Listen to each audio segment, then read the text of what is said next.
साथियों नमस्कार। मैं आपका अपना साथी दिव्यांगन चैनल के लिए प्रवीण सिन्हा एक बार फिर से आपके सामने आपके बीच में रूबरू हो रहा हूँ। साथियों, हिंदुस्तान में कई तरह की समस्याएं हैं, कई तरह के कार्यक्रम हुआ करते हैं। अभी आपने कुछ दिन पहले कार्यक्रम देखा, हमारी दिल्ली सरकार ने क्या कारनामा किया। केजरीवाल जी को जब इस्तीफा देना था तब उन्होंने नहीं दिया, और जब वो अपने आप को कानूनी शिकंजे में जकड़ा हुआ पाने लगे तब उन्होंने एक नया मुख्यमंत्री बैठा दिया। इन सभी घटनाक्रम पर रोकथाम करने के लिए केंद्र की आदरणीय नरेंद्र मोदी जी की सरकार एक नया कानून लाने की कोशिश में है, जिसको भी कैबिनेट ने हाल ही में पास कर दिया है, one nation and one election. साथियों, इस कानून का मतलब क्या है?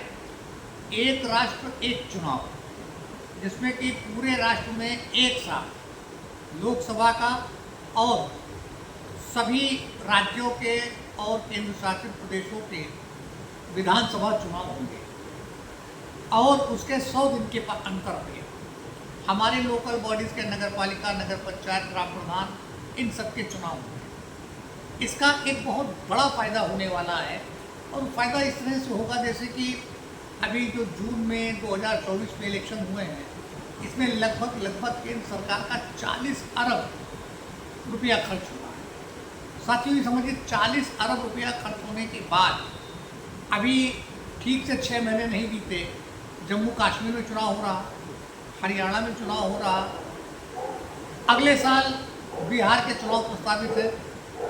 अभी लोकसभा चुनाव होने से पहले भी कहीं 1-2 राज्यों में चुनाव हुए हैं। साथियों, केंद्र सरकार के पास एक, जहाँ तक मैं जानता हूँ, केंद्र सरकार कह लीजिए, निर्वाचन आयोग कह लीजिए, महामहिम राष्ट्रपति महोदया को कह लीजिए, एक विकल्प है कि अगर कोई भी विधानसभा या लोकसभा का कार्यकाल खत्म होने के 6 महीने पहले या 6 महीने बाद सरकार अगर चाहे तो इस अवधि के अंतर पर चुनाव करा सकती है। साथियों, मेरा किसी पार्टी पर कोई क्लेम नहीं, कोई ब्लेम नहीं, लेकिन मेरी समझ से उस अधिकार का, उस कानून का प्रयोग केंद्र सरकार को करना चाहिए।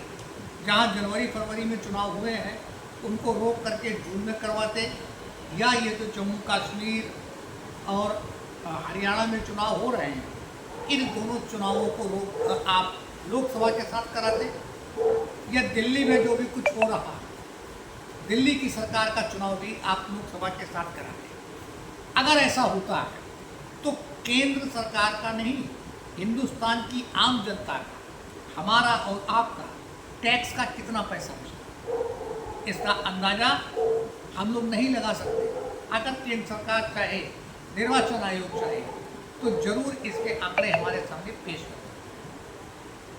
साथियों, इस एपिसोड में मैं आपके माध्यम से, दिव्यांगन चैनल के माध्यम से, अपने परम आदरणीय मीडिया बंधुओं पर एक, उनसे मैं हाथ जोड़ के निवेदन करना चाहता हूँ कि वो देश की जो मुख्य समस्याएं हैं उन पर भी ज़रा ध्यान दें। उन पर ये ध्यान दें, जैसे अभी कुछ दिन पहले आ रहा था कि तिरुपति मंदिर में प्रसाद का घोटाला हो गया, या एक खबर बहुत खूबसूरत, बहुत ज़बरदस्त चली, हिमाचल प्रदेश में एक मस्जिद का मैटर चला, कई दिनों तक चला, तो बीच बीच में कहीं ना कहीं कोई ना कोई रूप ले लेता। मैं मीडिया बंधुओं से कहता कि इन खबरों पर आप अपना कवरेज करें, लेकिन उससे बेहतर आप मुख्य खबर क्या है। अभी 2-3 दिन पहले मैं न्यूज़ चैनल पर देख रहा था कि बिहार के 2 लड़के पश्चिम बंगाल के सिलीगुड़ी गए हैं पेपर देने, वहाँ उनको टॉर्चर किया जा रहा है कि तुम बिहारी लोग यहाँ कहाँ आ गए पेपर देने। ये हिंदुस्तान के लिए, भविष्य के लिए हिंदुस्तान के बहुत कठिन एक समस्या खड़ी होने जा रही है। और जो राजीव दीक्षित जी आज से 25 साल पहले एक बहुत बड़े समाज सेवक होते थे, उनके कार्यक्रम होते थे, उन्होंने भी कई कार्यक्रमों में इस बात का जिक्र किया कि मेघालय और मणिपुर जैसे राज्यों में जो हिंदुस्तान का अभिन्न अंग हैं, हमारे नॉर्थ ईस्ट की 7 सिस्टर्स स्टेट कहलाते हैं, उसका एक बहुत ही खूबसूरत राज्य है।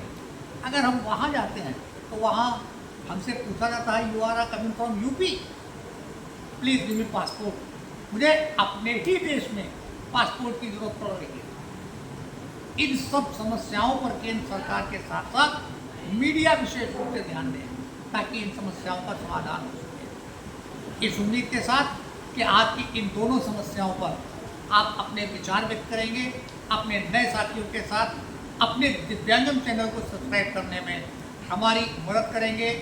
अगले एपिसोड तक के लिए इस एपिसोड पर बेबाक टिप्पणी का इंतजार करने वाला मैं प्रवीण सिन्हा आपसे अनुमति लेता हूँ। नमस्कार।